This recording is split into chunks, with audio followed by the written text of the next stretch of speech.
بسم اللہ الرحمن الرحیم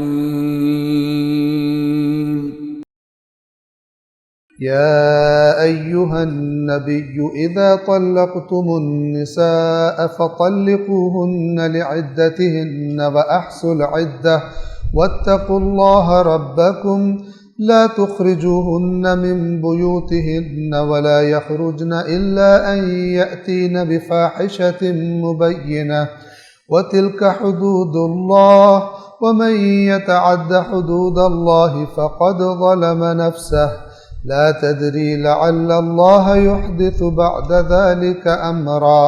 سورۃ الطلاق کا ترجمہ اور اس کی مختصر وضاحت۔ بنام خدائے رحمان رحیم۔ اے نبی، جب تم عورتوں کو طلاق دو تو انہیں ان کی عدت کے لیے طلاق دیا کرو اور عدت کا شمار رکھو اور اپنے رب اللہ سے ڈرو۔ تم انہیں ان کے گھروں سے نہ نکالو اور نہ ہی وہ عورتیں خود نکلیں، مگر یہ کہ وہ کسی نمایاں برائی کا ارتکاب کریں، اور یہ اللہ کی حدود ہیں، اور جس نے اللہ کی حدود سے تجاوز کیا تو اس نے اپنے ہی نفس پر ظلم کیا۔ تجھے کیا معلوم اس کے بعد شاید اللہ کوئی صورت پیدا کر دے۔ جس طرح کہ اس سورہ کا نام ہی سورۃ الطلاق ہے، تو طلاق کے کچھ احکامات اس میں بیان فرمائے گئے۔ آغاز ہی یہاں سے ہوتا ہے۔ اہم باتیں کون سی ہیں؟ پہلی بات تو یہ کہ جب طلاق دی جائے تو عدت کا خیال رکھنا یہ اہم ہے۔ اور عدت کیا ہوتی ہے؟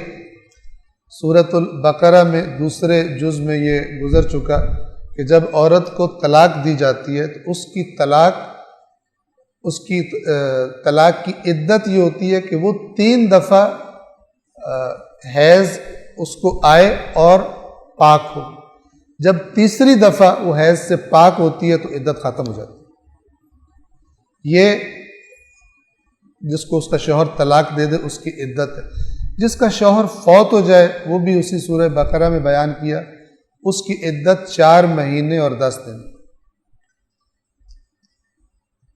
عدت کے بارے میں بعض عجیب و غریب قسم کی باتیں بھی مشہور ہو جاتی ہیں، اور وہ یہ ہے کہ عدت میں مثلا خاتون بالکل گھر سے نہ نکلے، تو ایسا نہیں ہوتا۔ عدت کے دوران خاتون جو ہے وہ جس کا شوہر فوت ہوا وہ خاتون بناؤ سنگھار کرنا، اس قسم کی حرکتیں، اس قسم کے کام نہیں کرے۔ ضروری کاموں کے لیے وہ گھر سے جا سکتی ہے، مثلا ڈاکٹر کو چیک کرانا ہے مثال کے طور پر، تو وہ جا سکتی ہے۔ کوئی حتیٰ کہ قریبی عزیز بیمار ہو گیا ہے، اس کی عیادت کے لیے جا سکتی ہے، صرف انداز سادگی والا ہو، وہ بناؤ سنگھار اور جس طرح عام عورتیں کرتی ہیں عام اوقات اس طرح سے وہ نہ کرے۔ ایک چیز جو اکثر معلوم نہ ہونے کی وجہ سے یا اللہ کے دین کی تعلیمات سے بے خبر ہونے کی وجہ سے جس کا ارتکاب کرتے ہیں، وہ یہ کہ جب شوہر بیوی کو طلاق دیتا ہے تو طلاق دے کر اس کو دوران عدت گھر ہی رکھنا ہوتا ہے۔ یہ قرآن کہہ رہا ہے۔ ایک تو جب طلاق دو عدت کو گنو، عدت کا شمار رکھو، اور اس عدت کے دوران انہیں ان کے گھر سے نہ نکالو، یعنی اللہ نے لفظ بھی کیا استعمال کیا؟ ان کا گھر۔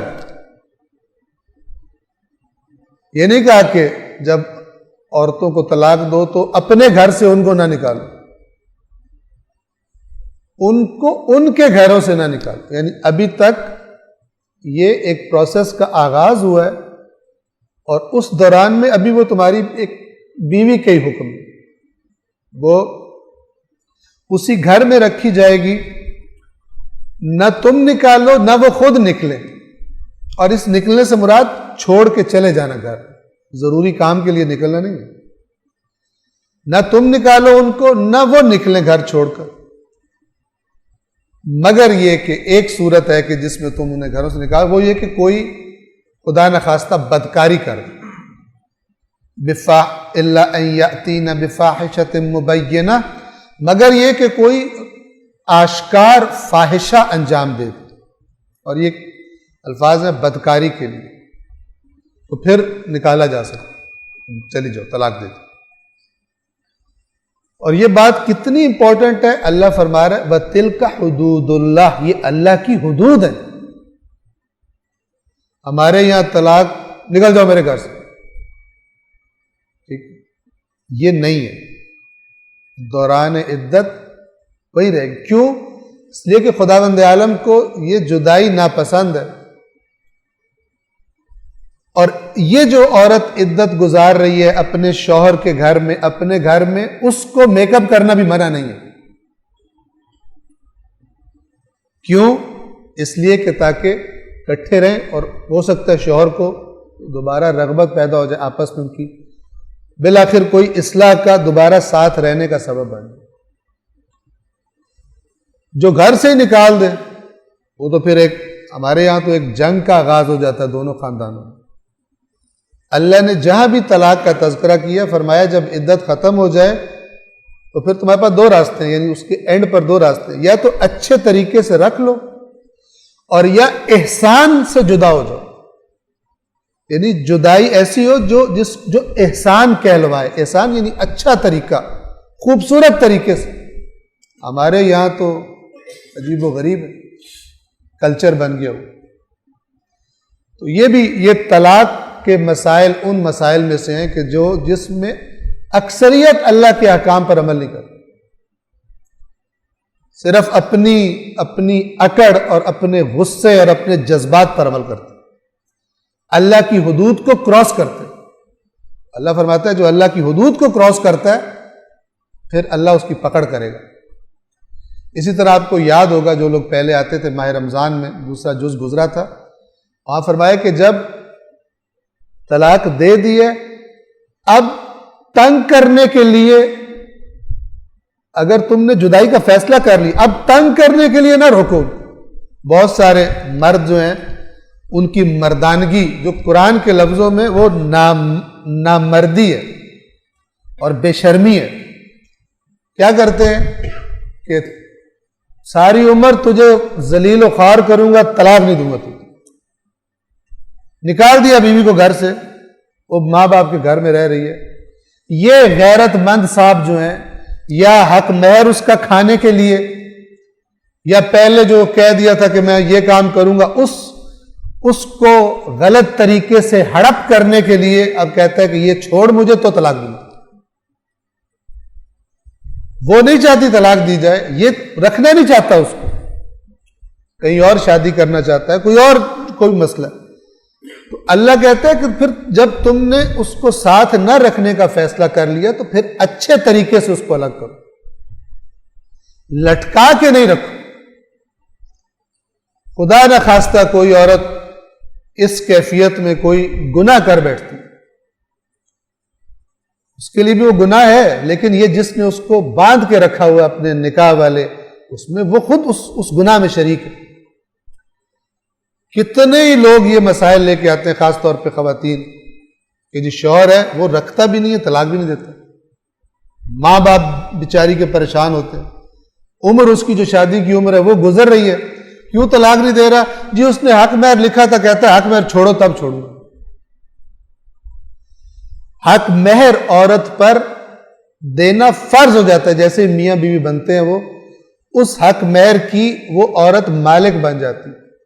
حتیٰ کہ خدا نہ خواستہ کوئی عورت بدکاری بھی کر دے، نعوذ باللہ زنا کر دے، اور اس کی وجہ سے اس کو طلاق دے دی جائے، تب بھی حق مہر اس کو دینا ہوتا ہے۔ یہاں پہ حق مہر ہڑپنے کے لیے پتہ نہیں لوگ مثلاً کتنی یہ چاہے کوئی شیعہ کرے چاہے سنی کرے، وہ بے ایمان اور بے دین ہے۔ وہ نام کا اس نے ڈھکوسلا لگایا ہوا کہ میں شیعوں میں، شیعہ ہوتا ہے حضرت علی کے نقش قدم پہ چلنے والا، سنی ہوتا ہے نام مطلب یہ ہے رسول اللہ کی سنت پر عمل کرنے والا۔ خلاف قرآن جو عمل کرتا ہے، ذلیل تنگ کرتا ہے، اپنی بیوی کو لٹکا کے رکھتا ہے، وہ اللہ کی حدود کراس کرنے والا مجرم ہے۔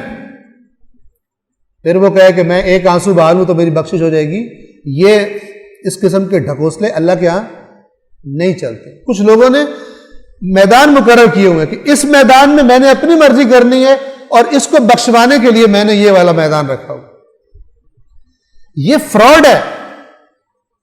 جو کوئی اس قسم کا دین بتاتا ہے وہ بھی فراڈیا ہے, وہ بھی دھوکے باز ہے. اللہ کی ہر نافرمانی سے ڈرنا چاہیے. اللہ اپنی بارگاہ سے دھتکار دیتا ہے بعضوں کا. کچھ بھی کرو نہیں میری بارگاہ میں قبول, جب تک کہ اس خرابی کا ازالہ نہ کر. جہاں پہ میرے مفادات سے اللہ کا دین ٹکرا رہا ہے وہاں میں اپنی مرضی کروں, اور جہاں میرے مفادات سے کوئی دین کی بات نہیں ٹکرا رہی وہ کام میں کروں تاکہ میرے یہ خرابیاں بخشی جائیں. یہ دین نہیں. اس کے لیے قرآن کے لفظ کیا ہے کہ تم بعض کتاب کی باتوں کو مان لیتے ہو, بعض کو نہیں مانتے. جو بھی تم میں سے یہ کرے گا اس کی جزا اس کے علاوہ کیا ہے کہ دنیا میں بھی ذلیل کروں اور آخرت میں بھی شدید ترین عذاب دوں. جنہوں نے دین میں اپنا وہ کر لیا ہوا ہے, اٹیمپٹ اینی 2 کوسچنز, ٹھیک ہے نا, پورے کے پورے 5 ہے تو 5 کرنے, چوائس نہیں ہے کہ ادھر بیوی پہ ظلم کر لو اس کو لٹکا کے رکھو, ادھر مثلا عمرے کر لو یا زیارتیں کر لو, وہ نہیں قبول ہوتی. یہ دھوکے بازی انسان اپنے ساتھ کرتا ہے, اللہ کے ساتھ کوئی دھوکے بازی نہیں ہو سکتی. صدق اللہ العلی العظیم.